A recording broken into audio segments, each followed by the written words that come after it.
દેશભરમાં તારીખ 13 થી 25 સુધી રાષ્ટ્રવ્યાપી તિરંગા યાત્રા યોજાઈ રહી છે, જેમાં આજ રોજ વડોદરા શહેરમાં દેશભક્તિના માહોલ સાથે વાજતે ગાજતે ભારત માતાની જય જયકાર ગજવતા સૂત્રો વચ્ચે તિરંગા યાત્રા યોજાઈ હતી. તિરંગા યાત્રાએ તેના રૂટ પર તિરંગી માહોલ સર્જી દીધો હતો. ભારતીય સેનાના ઓપરેશન સિંદૂર અંતર્ગત દેશ માટે બલિદાન આપનાર વીર જવાનોના સન્માન અને તિરંગાના ગૌરવને આ યાત્રા સમર્પિત કરવામાં આવી રહી છે.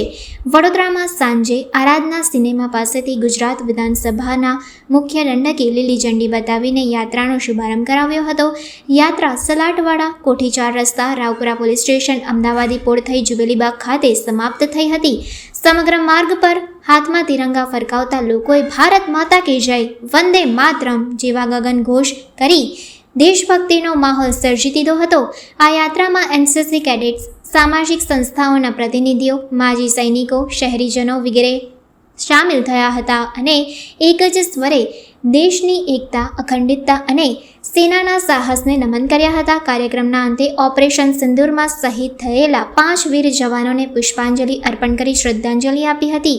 આ તિરંગા યાત્રા માત્ર સેનાના બલિદાનને યાદ કરવાનો અવસર સમાન બની રહેવા ઉપરાંત નાગરિકોમાં દેશપ્રેમ અને રાષ્ટ્ર એકતાની ભાવનાને સશક્ત બનાવી હતી. જે પ્રમાણે વડાપ્રધાન શ્રી નરેન્દ્રભાઈ મોદીજીએ ઓપરેશન સિંદૂર થકી આખા વિશ્વને નવા ભારતની ઓળખાણ કરાઈ છે અને જે પ્રકારે દેશના જવાનોએ એક જ તાકાતથી આખા દુનિયાને પરચો બતાવ્યો છે, આતંકવાદને જડબાતોડ જવાબ આપ્યો છે, તેવા સંજોગોમાં આખા દેશમાં આ પ્રકારની તિરંગા યાત્રાનું જ્યારે આયોજન સ્વયંભૂ રીતે થઈ રહ્યું છે, એ જ પ્રકારે સંસ્કારી નગરી વડોદરામાં પણ સામાજિક સંસ્થાઓ દ્વારા જે યાત્રાનું આયોજન કરવામાં આવ્યું અને આપ જોઈ રહ્યો છે એ પ્રમાણે ઉત્સાહથી તમામ નગરજનો જોડાયા છે.